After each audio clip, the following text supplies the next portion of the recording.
Good afternoon, everyone. Welcome to our Friday Chill Out gig. And we're here to talk about things that are important to us, especially as we learn to cope in these difficult times. Welcome to another episode. And we're so glad that you are here this afternoon. You can join us. And with me is a very special guest.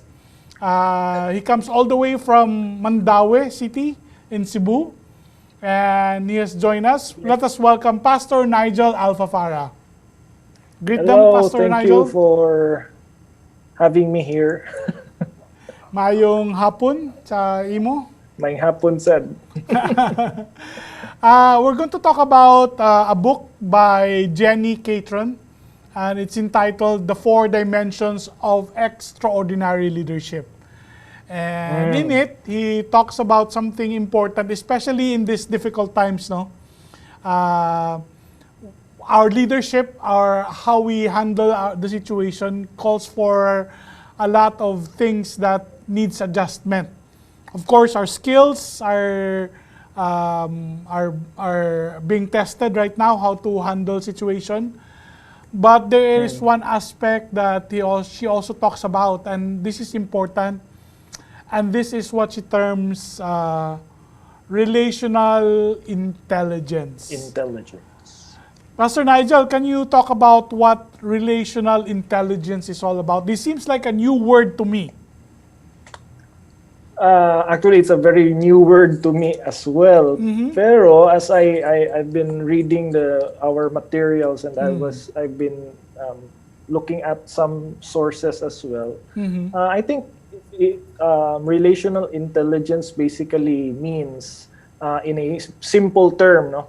It basically means you value relationships and you use these relationships in leading. So Yes. you connect with people, you relate with people, Right. you touch the heart of people in order for you to lead them. Para bang, sometimes it's misquoted as manipulation, but it's really not. When it comes from a genuine heart of a connect. leader to really care. So basically, it's that's how I see and think about relational intelligence. That's right. Because sometimes in our leadership or in the way we approach our situation, sometimes we give value to other disciplines, other strengths, no? Like organizational strength or decision-making strengths, or the ability to get things done. But there is an aspect also that is important, that is cultivating the relationship Relationships. within the group. Diba? You may be able to accomplish some things, but at what cost in the relational aspect of co-workers, diba?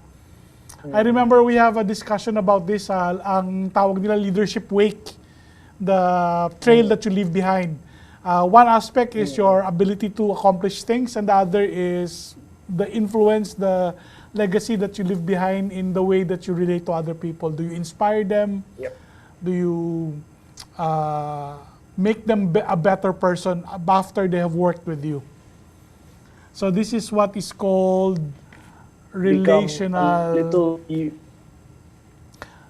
relational intelligence. Basically, Yes, go ahead, Pastor Nigel. So basically, it means na you add something to them after when you meet someone, when you're able to talk to someone, that person will leave knowing that something has been added to him. Oh, okay. Because you had that conversation. You have empowered them, you have So you enriched build them.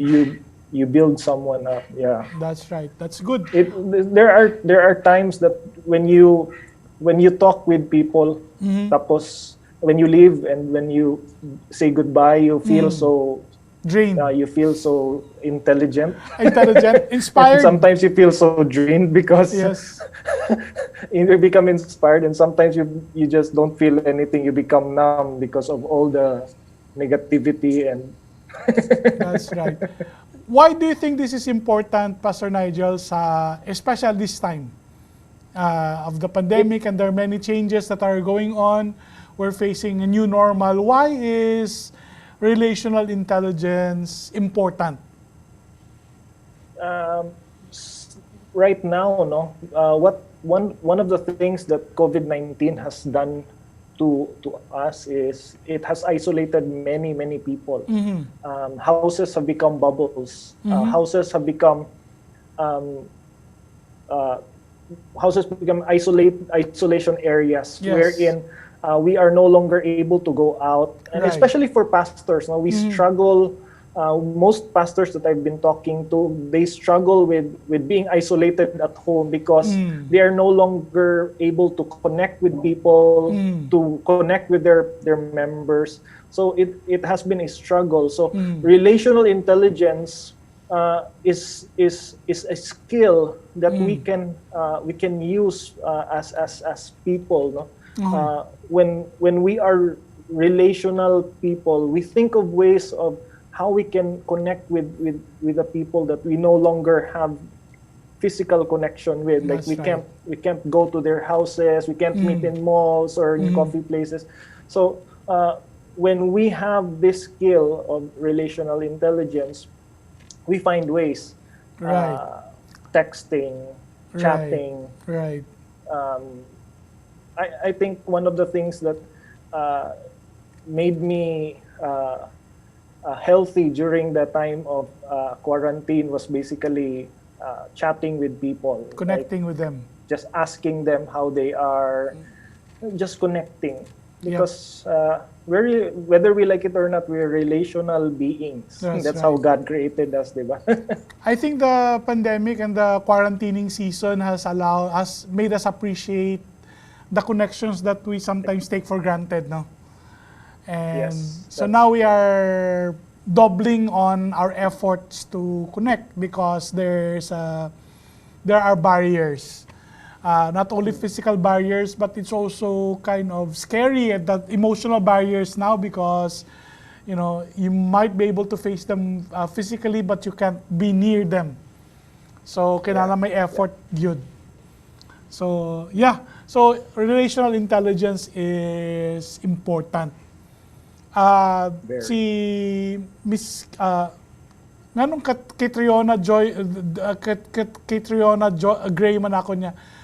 Miss Jenny Catrion.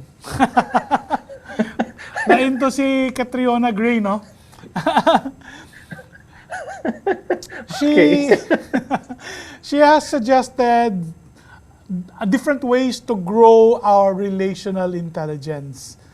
So these are things that we can apply, we can use to enhance, to develop our relational intelligence. And in fact, she identifies 7 ways to grow your relational intelligence.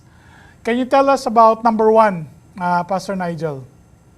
So number one is very basic. No, it's called encourage. You encourage people. So leaders who encourage well are skilled at praising the positive and coaching for improvement.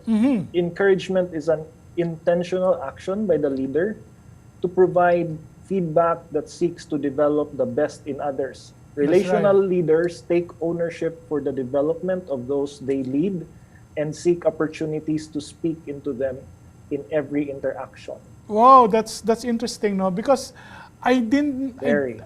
we sometimes forget this, no? Because we as leaders or as persons who are wanting to accomplish things, we think that accomplishing the task is the all important thing, but in fact, she's underlining one important responsibility as leaders, that we need to take ownership of the development of others that we lead as well. Mm.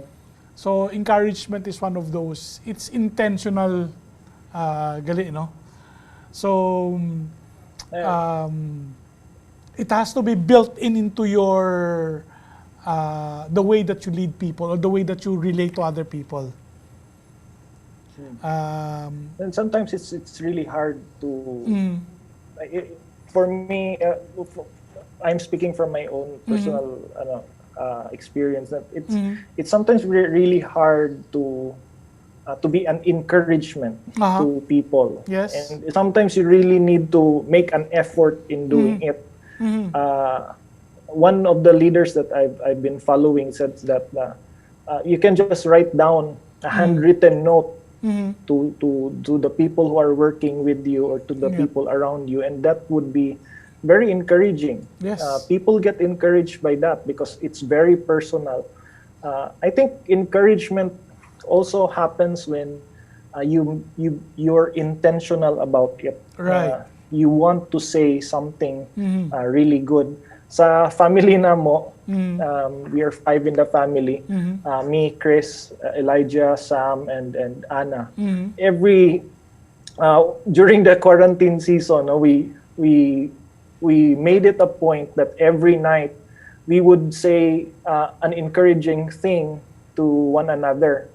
So every night after our devotions, we would say, okay, let's say very good Kuya for doing this and this. Very good Anna for doing this and this, and everyone takes turn. Wow.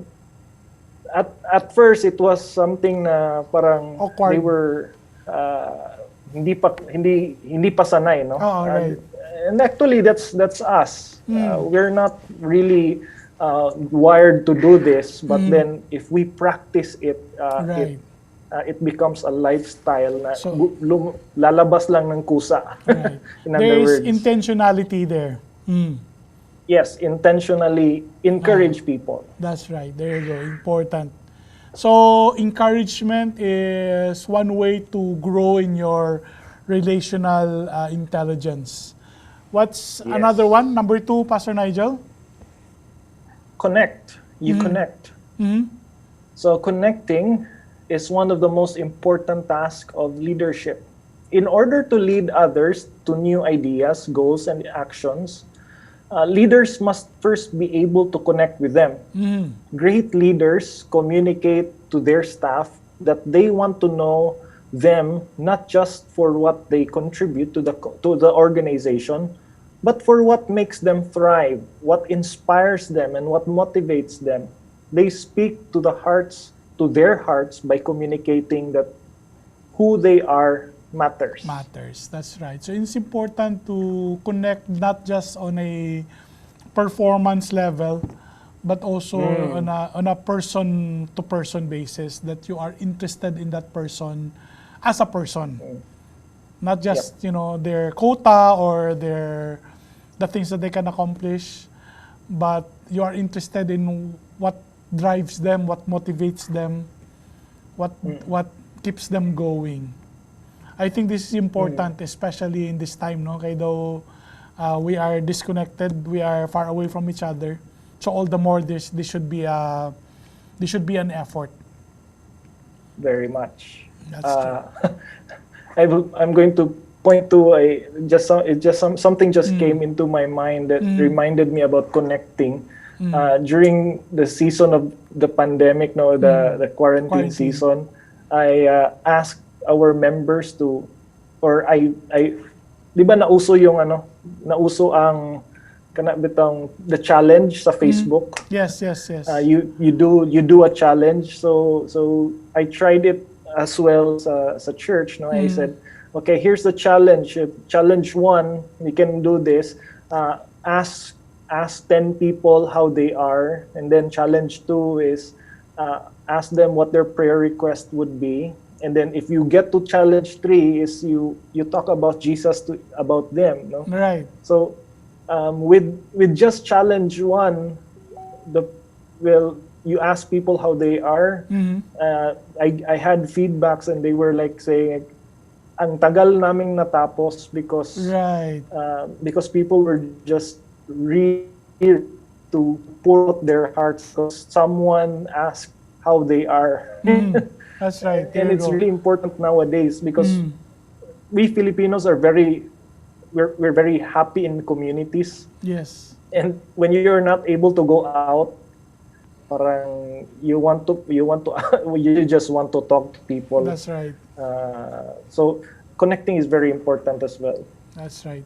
So important is the connection. And there's also, I guess, an intentionality as well in that connecting, that you want to be interested Again. in drawing Yes. conversation and just start. Right. It's not, sometimes it's difficult for introverts, but it has to be done. You have to communicate to people. So connecting. Number 3 is, You what is number 3, Pastor Nigel? earn influence. You earn influence. So extraordinary leaders recognize that every relational connection with those they lead has the potential to increase their influence. Influence is earned over time with consistent engagement and faithful action. Leadership coach and consultant Dan Rockwell observes people are influenced who understand them. Permission to lead is given by those who feel known, appreciated, affirmed, and respected. All right. When people that you understand their talents, drives, hopes, and fears, you earn their consent to lead. Whoa, so there's a thing called consent Oh, to lead. grabe. Grabe, no? Yep. Hindi gali siya nga basta-basta lang, I'm a leader, you do what I do. You have to do what I command. So it's Not about position. It's not about position, it's about earning the influence. And more than anything, leadership is influence. And Yep. you have to earn it Leadership is by influence. allowing people to feel as if that you understand them, that you appreciate them, that you affirm them, that you respect them. Even within the family, I think that has also to be practiced, right? Yep, very much. When your kids and when the people around you, especially those who are close to you, if they know that you don't, if they know that you really care about them, it's almost automatic that they're going to let you lead That's them, right. because they know that they. You And can be it's the same trusted. thing. It's funny because today or yesterday we had our 5th premarital counseling for since March. So we had 5 premarital counseling couples, sessions yes. or different couples, Uh-huh. and one of those that we touch is when the husband needs to love his wife, and the wife will submit to the husband. Right. And it's going to be easy for the wife to submit to the husband if they know that they are loved. They are loved, that's right. It's also the same thing with the husband. It's going to be very easy for them to love their wife if they know that her husband or his husband or his Her wife husband. loves or submits and respects her husband. So it's a reciprocal relationship. Yep. And So you give them the consent to lead if they know that they really care about you. wow, okay. Interesting. And number 4 is to what, Pastor Nigel? It's to build trust. Okay. So Stephen Covey, the writer of The Speed of Trust, And he's he also the says writer that- of what's his famous book gani? Oh my goodness, I forgot. Si Stephen Covey. yes. Anyway. Sige, go ahead. So he says that trust is the one thing that changes everything. And Yes. he claims it is the one thing which, if removed, will destroy the most powerful government, the most successful business, the most thriving economy, the most influential leadership, the greatest friendship, the strongest character, the deepest love, and the other hand, if developed and leveraged, that one thing, the trust, has the potential to create unparalleled success and prosperity in every dimension of life. Wow, okay. So trust is important, and it's something that cannot be made overnight. No, it's not something that can be Build imposed. up. It has to be built. Mm. It's interesting because one test of leadership, political man or religious or even in the family, trust is one of those basic core in testing good leadership. Do you trust your leader? Do you trust that person? So building trust. It's a powerful word ni Covey. And trust is very costly. Right. Imagine imagine going through airport na if people would really just trust each other, no? You could just go through airport as quick as possible. Wala nang security checks, walang Right. And because they do not trust, trust is very costly. We go through security, we go through machines, we go through everything, and these are very costly things. Right. So, right. Yeah. So trust is important. Very. Number 5, Pastor Nigel? Create a healthy environment. So this is for leaders. Leaders are keepers of culture. They know that great team cultures require deliberate effort. Teams will work better with one another. They'll go above and beyond the call of duty. They'll invest themselves personally, and they'll own their wins and their losses more honestly when they are part of a healthy environment. Healthy environments are, of course, characterized by leaders of integrity, intolerance for discrimination, strong systems, policies, and procedures, and an organizational alignment that promotes shared goals and achievable results. Right. One thing I have learned recently are what they term toxic work environment, or maybe toxic family home environment. The pandemic and the quarantine can sometimes, I guess, not exacerbate, but expose that there are unhealthy practices, toxic practices within the family as well. So I don't think it's just the business or the work office that needs to have a healthy environment, but even the dynamics within family members, di ba? Importante man ang healthy environment in workplace, but also in the home as well. Agree, Pastor Nigel? Especially sa home. Especially sa home, no? When you have unhealthy or toxic relationships at home, you're gonna bring it everywhere. Well, that's true. And you're going to, so it will start at home. It will start with the basic relationships that you have at home, and you're going to bring it everywhere. And when you bring it to work, and it's going to affect a lot of people, especially when you're the leader of that organization. Patay good. Right. That's true. So healthy So environments. your relational intelligence dives. It affects. So you might have strong goals and commendable track record sa imong achievements, but if it is done because of toxic work environment, that becomes a problem as well. And so that is also something that you as a leader must be responsible for.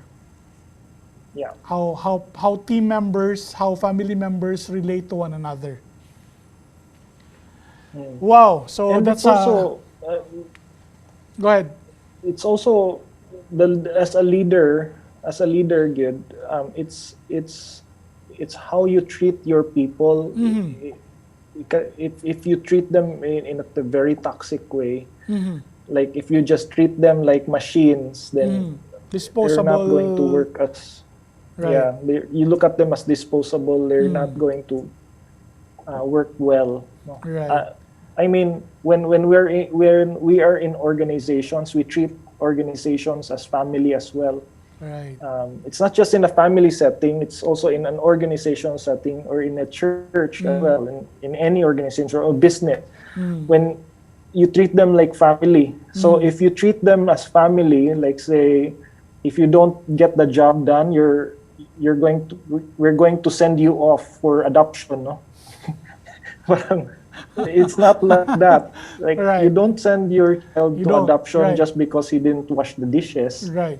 So it's the Exactly. same thing with the business in organizations. You take That's right. care of one another and you build each other up. So when you have a healthy environment in any organization, you treat them as family. You know how to forgive.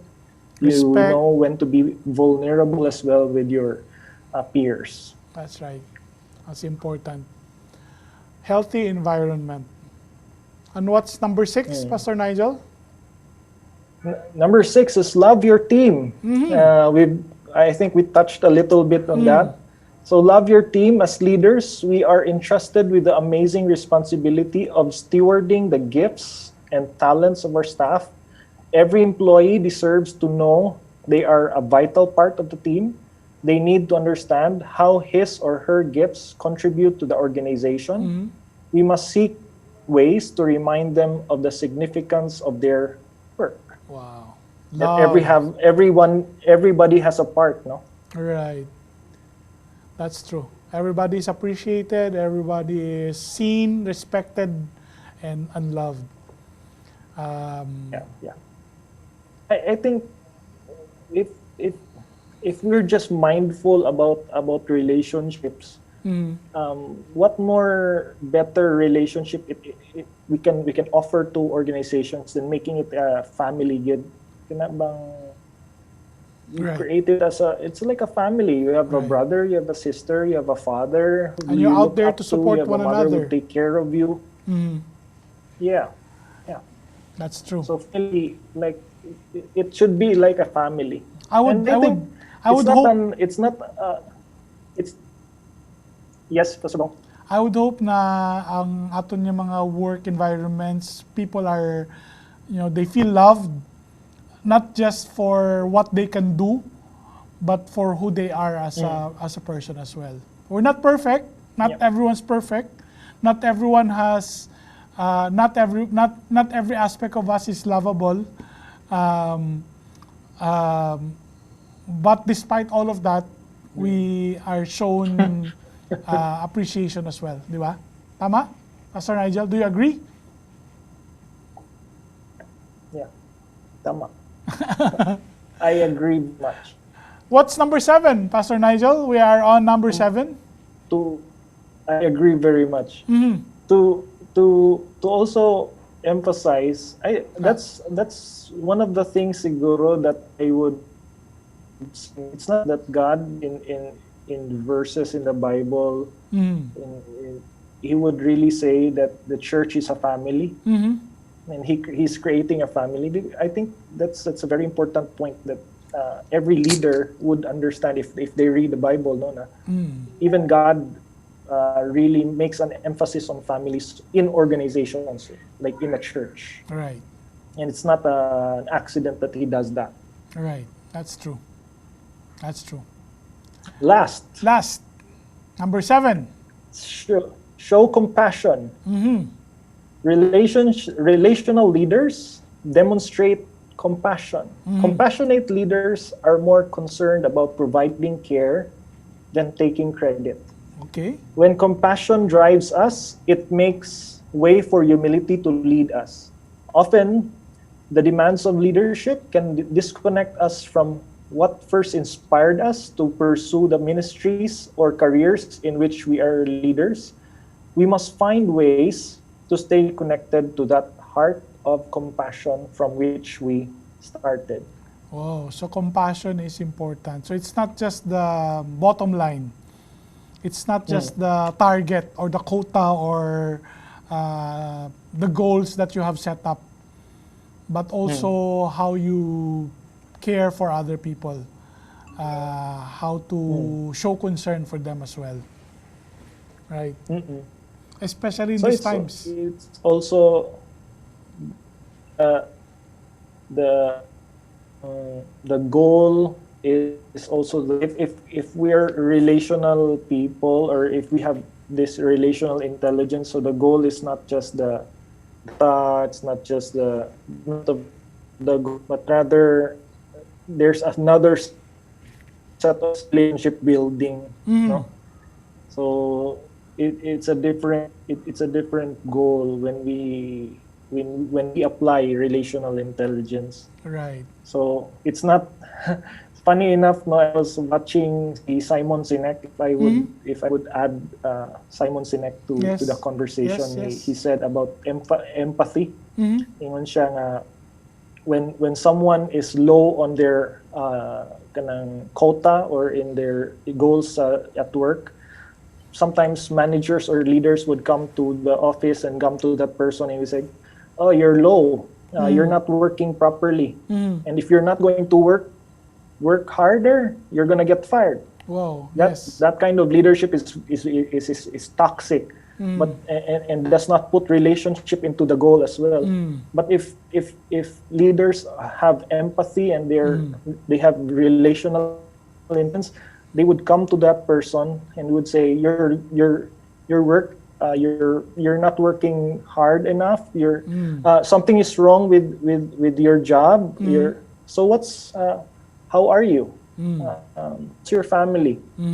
So it's not just the numbers, but rather it's what's in the heart of that person. What's bugging him right now? That's why he's not functioning well. So kaluoy sa mga workers naton nga we only see them if we lead as, them just numbers and deadlines, disposable things. Right there you go. So important, no? This is what you call relational intelligence, and I hope that you are able to, sa ato yung mga listeners, 3 of them. I hope you have learned something. Please interact with us. Comment below on our Facebook feed. Let us know what you think, and maybe there are areas that you have to work on, or maybe there are things that you have realized about your leadership, not just in the workplace, but also in your homes, in your school, or wherever you might be leading. So thank you, Pastor Nigel, for helping us this today. Thank you for your insights and for the things that you have shared with us today. I hope that you're all doing fine there in Ikthus pathway and Ikthus Mandaue. Are you okay? Very much. Doing? Tell us about the struggle, Nigel. This is my attempt to be compassionate. Mahabang-habang usapan yan. Baka may iyakan pa. But thank you so much. Thank you so much for your for taking time from your busy schedule to converse with us, to share some of your insights and some of your observations. And we appreciate it's that so always much. A pleasure. Thank you so much. To talk with Pastor Bong. That's right. I feel 10% intelligent now after talking with Pastor Bong. Wow, thank you so much. Ako 11%. Di ba? Anyway, thank you so much, guys. Hope to see you all again next week for another episode of Chill Out Friday here at Ikthus. We'd like to invite you to please join us for our online worship service this coming Sunday, 10 o'clock through our Facebook Live. Pastor Nigel, do you want to invite your people as well? Do you have online service? Yes. Ikthus Mandaue online worship service is at 9 a.m. Sunday. 9 a.m. Okay, 9 a.m. Through your Facebook page as well, of course. Facebook page, yes. Okay. So there you go, everyone. Have a godly weekend ahead of you. May it be restful, peaceful, and enriching. God bless you all, and thank you so much. Pastor Nigel, bye-bye.